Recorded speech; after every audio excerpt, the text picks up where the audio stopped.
বাংলার জনরবের পক্ষ থেকে আপনাদের সবাইকে স্বাগত জানিয়ে আপনারা সকলেই অবগত আছেন যে লোকসভা নির্বাচনের প্রক্রিয়া সমগ্র দেশ জুড়ে চলছে। 19 এপ্রিল প্রথম দফার যে নির্বাচন শুরু হয়েছিল, 13ই মে চতুর্থ দফার নির্বাচনের শেষের মধ্য দিয়ে 379টা লোকসভা আসনের নির্বাচন সমাপ্ত হলো। যদিও আমরা জানি যে সুরাটের লোকসভা আসনটি বিজেপি দল বিনা প্রতিদ্বন্দ্বিতায় জয়লাভ করেছে। সুতরাং আমরা এটা ধরে নিতেই পারি তাহলে 380টা লোকসভা আসনের ভোট সমাপ্ত হলো। অঙ্কের বিচারে প্রায় 70% বেশি আসনে ভোট হয়ে গেল। এই প্রেক্ষাপটে দাঁড়িয়ে চতুর্থ দফার যে নির্বাচন হয়েছে আমাদের দেশে, এই চতুর্থ দফার নির্বাচনটা যদি আমরা একটু দেখি, দফার নির্বাচনে আমরা মোট 10টি রাজ্যে 96টি লোকসভা আসনে ভোট হয়েছে। 10টি রাজ্যে, 10টি রাজ্যগুলোকে অন্ধ্রপ্রদেশে লোকসভা নির্বাচন এবং বিধানসভা নির্বাচন একসঙ্গে হয়েছে। অন্ধ্রপ্রদেশের লোকসভা নির্বাচনের আসন সংখ্যা হচ্ছে 25টা, বিহারে হয়েছে 5টা, ঝাড়খণ্ডে হয়েছে 4টে, মধ্যপ্রদেশে হয়েছে 8টা, মহারাষ্ট্রে হয়েছে 11টা, উড়িষ্যায় 4টে, তেলেঙ্গানায় 17টা, উত্তরপ্রদেশে 13টা, পশ্চিমবঙ্গে 8টা আর জম্মু কাশ্মীরে 1টা। সার্বিকভাবে চিত্রটা এরকম হয়েছে যে 96টা আসনে ভোট হয়েছে। এই ভোটের পরম্পরার দিক থেকে সর্বভারতীয় স্তরে আলোচনা করার সময় এখনও আমাদের মধ্যে আসেনি। যদি আসে আমরা আলোচনা করব।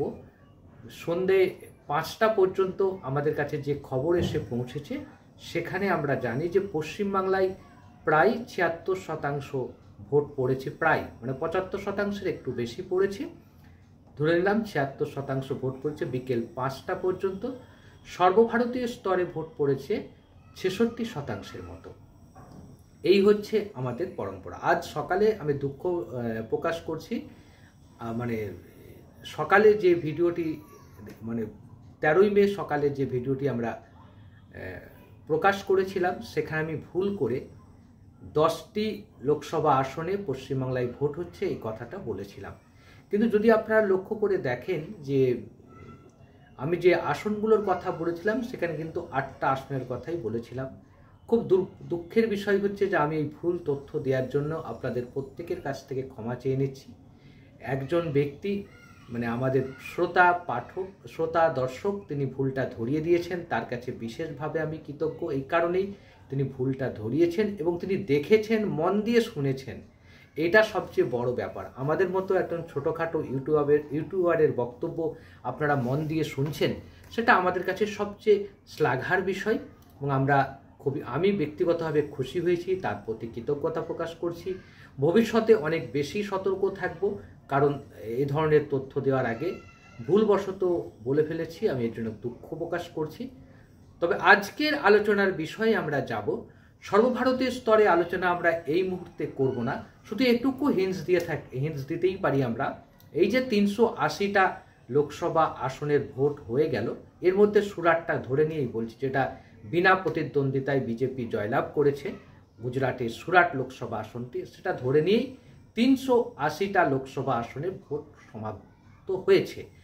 এর মধ্যে বিজেপি 2019-এর লোকসভা নির্বাচনে 206টি পেয়েছিল। এবার কত পাবে তা নিয়ে আমরা পর্যালোচনা করব।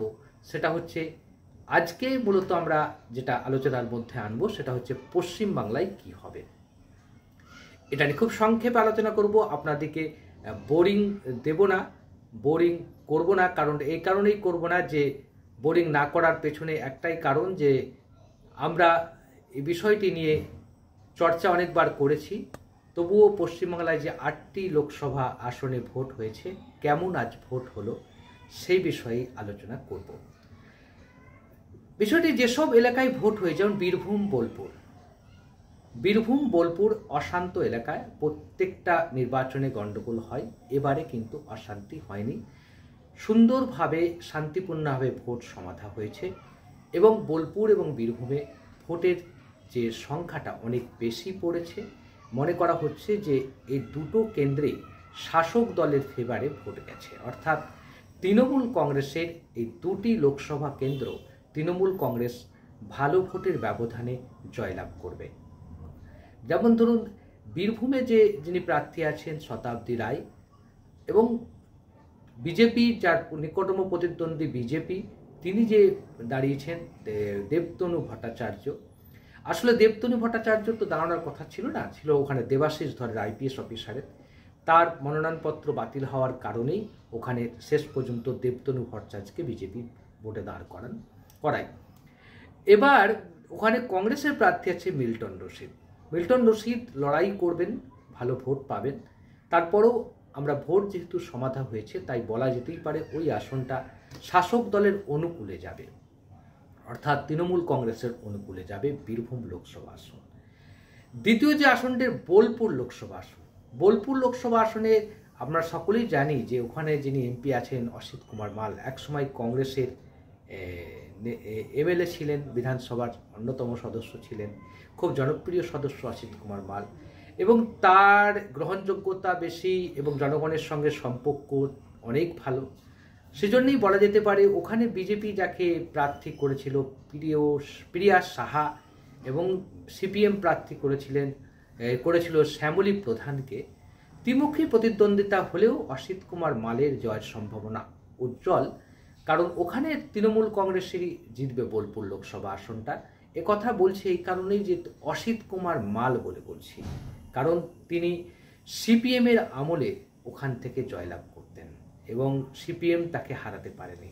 অর্থাৎ অসিত কুমার মাল বিধায়ক হিসাবে, জনপ্রতিনিধি হিসাবে যথেষ্ট জনপ্রিয় ব্যক্তি। বহরমপুর লোকসভা কেন্দ্রে যদি আমরা ঘুরে আসি, মানে বোলপুরের কাছাকাছি বহরমপুর পড়ছে, তো বহরমপুরের দিকে যদি আমরা একটু ঢুকে আসি, তাহলে বহরমপুর লোকসভা কেন্দ্রে 6 বারের জন্য সাংসদ হয়ে দিল্লি যাত্রা প্রায় পাকা করে ফেলেছেন অধীর রঞ্জন চৌধুরী। এ নিয়ে আর নতুন করে বলার কিছু নেই। অধীর রঞ্জন চৌধুরী এতটাই পাকা করেছেন যে আমাদের কাছে যা খবর এসেছে তাতে আমরা জানতে পারছি যে হুমায়ুন কবির, যাকে দায়িত্ব দিয়েছিলেন মমতা বন্দ্যোপাধ্যায় অধীরকে হারানোর জন্য, তার যে নির্বাচন কেন্দ্র ভরতপুর, সেখানেই বেশ কিছু বুথে তৃণমূল নাকি এজেন্ট দিতে পারেনি। সেটা সংবাদপত্রের খবর, আমরা সংবাদপত্র খবর পড়েই বলছি। তো স্বাভাবিকভাবেই রিজিনগরেও নাকি এজেন্ট দিতে পারেনি তৃণমূল কংগ্রেস, অর্থাৎ শাসক দল পারেনি। তাহলে বোঝাই যাচ্ছে যে তৃণমূল কংগ্রেস যতটা গর্জে ছিল ততটা বর্ষালো না, অর্থাৎ অধীর রঞ্জন চৌধুরীর বহরমপুরের থেকে দিল্লি যাত্রাটা খুব সহজ হয়ে গেছে বলে আমাদের মনে হয়েছে, অর্থাৎ ওই আসনটা কংগ্রেসের ফেভারে রয়েছে। লড়াই হচ্ছে কৃষ্ণনগর লোকসভা কেন্দ্র। কৃষ্ণনগর লোকসভা কেন্দ্রে এই মুহূর্তে কে জিতবে আমরা বলতে পারছি না, কারণ এখানে সেয়ানে লড়াই করেছে সিপিএমের সঙ্গে তৃণমূল। অর্থাৎ কৃষ্ণনগরে সেই অর্থে কংগ্রেসের ভোট নেই, 3% ভোট ছিল 2019-এ, তার সেই তুলনায় সিপিএমের ভোট ভালো, এবং গত পঞ্চায়েত নির্বাচনেও সিপিএম কৃষ্ণনগর লোকসভা এলাকায় ভালো ফল দেখিয়েছে। SM সাদির মতো সাংগঠনিক নেতা ওখানে প্রতিদ্বন্দ্বিতা করছেন, এবং তার চেয়েও বড় কথা হচ্ছে কৃষ্ণনগর লোকসভা কেন্দ্রের মধ্যে পলাশিপাড়া, তারপরে কালীগঞ্জ, চাপড়া, নাকাশিপাড়া, এই সকল কেন্দ্রগুলো যথেষ্ট সংখ্যালঘু প্রধান এলাকা। সংখ্যালঘু ভোট যদি ভাগ হয় তাহলে কিন্তু কপালে ভাঁজ পড়বে মহুয়া মৈত্রের, অর্থাৎ লড়াই এখানে তীব্র হবে। জিতবে কে বলা যাচ্ছে না, তবে বিজেপি যে খুব বেশি ভোট পাবে না এটা বলা যেতেই পারে। বিজেপি ভোট পাওয়ার সম্ভাবনা আছে কৃষ্ণনগর উত্তর এবং দক্ষিণ, তেহট্টে সামান্য ভোট পেতে পারে। এর বাইরে বিজেপির সেইভাবে পরিধি নেই, এবং এখানে প্রায় 1943টার মতো বুথ আছে। 1943টা বুথে সব বুথে বিজেপি এজেন্ট দিতে পেরেছে কিনা সেটা খোঁজ নিয়ে আমাদেরকে দেখতে হবে, দেওয়ারও সামর্থ্য আছে কিনা সেটাও যথেষ্ট সন্দেহজনক। অর্থাৎ বিজেপির কৃষ্ণনগর লোকসভা কেন্দ্রে জেতার সম্ভাবনা বা এগিয়ে যাওয়ার সম্ভাবনা খুব বেশি নেই বলে আমরা মনে করছি। এরপরে যদি আমরা দেখি যে রানাঘাট লোকসভা কেন্দ্রটা লড়াই তীব্র হবে, কিন্তু এখানে বিজেপির অনুকূলেই থাকবে বলে আমাদের মনে হয়েছে, যে মতুয়া ভোট এবং একটা বড় অংশের ভোট বিজেপি এখানে পাবে। অর্থাৎ বিজেপির যিনি প্রার্থী হচ্ছে জগন্নাথ সরকার, তার সম্ভাবনা উজ্জ্বল। তবে বিজেপি তৃণমূল কংগ্রেস যাকে প্রার্থী করেছে মুকুটমণি অধিকারী, আর উল্টো দিকে সিপিএম যাকে প্রার্থী করেছে অলোকেশ দাস, তিনি যথেষ্ট এলাকায় জনপ্রিয়। অলোকেশ দাস বামপন্থী নেতা হিসাবে ওখান থেকে মানে খুবই জনপ্রিয় নেতা। তো স্বাভাবিকভাবে যদি অলোকেশ দাস বেশ কিছু ভোট কেটে নেয়, তাহলে কিন্তু তৃণমূলের জেতার সম্ভাবনাটা খুব কঠিন হয়ে যাবে। তৃণমূলের জেতার সম্ভাবনা যেমন কঠিন হবে, একই রকমভাবে বিজেপির প্রার্থীরও জেতার সম্ভাবনা কঠিন হবে। এখন দেখার বিষয় অলোকেশ দাস কার ভোট কাটতে পারছেন, তার উপরে নির্ভর করছে রানাঘাটের জয় পরাজয়। তবুও আমি বলবো শেষ বিচারে রানাঘাটে বিজেপি অনেকটাই অ্যাডভান্টেজে আছে। আমরা যদি আমরা বর্ধমানটাই ঢুকি, অর্থাৎ আমাদের মুর্শিদাবাদ হলো, বীরভূম হলো, এবার আমরা বর্ধমানে যদি ঢুকি, অর্থাৎ বর্ধমানের যে 3টে লোকসভা আসন, আমরা অলরেডি 5টা করে দিয়েছি, আর 3টে লোকসভা আসন পড়ে রয়েছে। 3টে লোকসভা আসনের মধ্যে বর্ধমান পূর্ব তৃণমূল কংগ্রেসের জেতার সম্ভাবনা উজ্জ্বল। অর্থাৎ তৃণমূল কংগ্রেস এর যিনি প্রার্থী শর্মিলা সরকার বর্ধমান পূর্ব থেকে জিতে দিল্লি যাত্রাটা প্রায় নিশ্চিত করে ফেলেছে। এখানে বিজেপি কোনো ফ্যাক্টর নয়, এখানে ফ্যাক্টর খানিকটা সিপিএম রয়েছে, কিন্তু তা সত্ত্বেও বলবো যে এখানে শাসক দলের সুবিধা নিয়ে এবং শাসক দলের অন্যতম প্রার্থী হিসাবে শর্মিলা সরকারের দিল্লি যাত্রা প্রায় নিশ্চিত হয়ে গেছে। এরপর আমরা যদি দেখি বর্ধমান দুর্গাপুরটা কি হবে, এটাই আমাদের কাছে সবচেয়ে বড় প্রশ্ন। এখানে লড়াই আছেন দিলীপ ঘোষ, এখানে লড়াই আছেন কীর্তি আজাদ, এখানে লড়াই আছেন সুকৃতি ঘোষাল সিপিএমের। অর্থাৎ বর্ধমান দুর্গাপুর আসনটা বরাবরই একটু কৌতূহলজনক আসন। এই আসনটা তৈরি হওয়ার পর থেকে যে কোনো প্রার্থী একবারই জেতেন। যেমন প্রথম জিতেছিলেন শহীদুল হক সিপিএম থেকে, তিনি বিরাট ভোটের ব্যবধানে জয়লাভ করেছিলেন। তার পরবর্তীকালে মমতাজ সংহিতা জিতেছিলেন, ভালো ভোটের ব্যবধানে জিতেছিলেন। গতবারে জিতেছিলেন 2019-এ সুরেন্দ্র সিং আলুওয়ালিয়া, যিনি এখন আসানসোলে দাঁড়িয়েছেন, তিনি খুব অল্প ভোটের ব্যবধানে জিতেছিলেন। এখন বিষয়টা হচ্ছে দিলীপ ঘোষের যে ইমেজ তৈরি করেছে ওখানে যে করেছেন বর্ধমান দুর্গাপুরে, তাতে অনেক মুসলমানরাও দিলীপ ঘোষকে ভোট দিতে পারেন বলে আমার মনে হয়েছে। তাই দিলীপ ঘোষের কে অ্যাডভান্টেজে এগিয়ে আছে অনেকটাই। কীর্তি আজাদের সঙ্গে দিলীপ ঘোষের লড়াই হতে পারে, তবে একটা ব্যাপার এখানেও খুব পরিষ্কার, সিপিএম প্রার্থী সুকৃতি ঘোষাল যদি ভালো ভোট কেটে নিতে পারে এবং সেটা যদি বিজেপির ভোট কাটতে পারে, তাহলে কিন্তু এইবারের মতো দিলীপ ঘোষের দিল্লি যাত্রা আটকে যেতে পারে। আমরা এই বিষয়ে অলরেডি আমরা একটা আলাদা করে ভিডিও করেছিলাম, তা নতুন করে আর বলছি না, সেখানে বিস্তারিত আলোচনা করা হয়েছে। তো শুধু বলবো যে দিলীপ ঘোষ বলেই হয়তো আসনটা বের করে আনতে পারে, তবে যেই জিতুক খুব অল্প ভোটের ব্যবধানে জিতবেন, তার বেশি ভোটের ব্যবধানে জেতার সম্ভাবনা এখানে নেই বললেই চলে। আসানসোল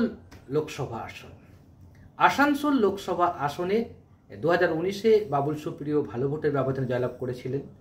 এবারেও বিজেপি প্রার্থী জেতার সম্ভাবনা রয়েছে, কিন্তু মুশকিলটা হয়ে গেছে ওখানে যে সিপিএমের যিনি প্রার্থী রয়েছেন জাহানারা খান, তিনি প্রাক্তন এমএলএ, এবং তার যে দাপট, তার যে জনপ্রিয়তা, সেই জনপ্রিয়তা থেকে যদি সামান্য ভোটও তিনি কেটে নিতে পারেন, তাহলে কিন্তু এখানে বিজেপির জেতার সম্ভাবনা অনেকটাই ম্লান হয়ে যাবে। তবুও শেষ বিচারে বলবো যে এখানে লড়াইটা শত্রুঘ্ন সিনহা বনাম এস আলুওয়ালিয়া, সুরেন্দ্র সিং আলুওয়ালিয়ার যে লড়াই হবে, সেখানে শেষ হাসি কে হাসবে সেটা একবারে 4 জুনই জানা যাবে। আপনাদের এটুকু বললাম। আজ আমরা বেশি কথা আর বলবো না। লোকসভা নির্বাচনের 4th পেজের যে ইলেকশন আমরা যে বিশ্লেষণ করলাম, কেমন লাগলো আপনারা জানাবেন। ভালো লাগলে লাইক করবেন এবং শেয়ার করবেন, সাবস্ক্রাইব হয়ে আমাদের পাশে দাঁড়াবেন। আমরা শুধু এটুকু বলবো যে আমরা যেটা সত্য, যা ঘটনা বলি সেটাই আমরা আপনাদের সামনে নিয়ে আসবো, এর বাইরে কিছু আমরা আনবো না। এটুকু বলে আজ শেষ করছি। আবারও দেখা হবে অন্য কোনো বিষয় নিয়ে।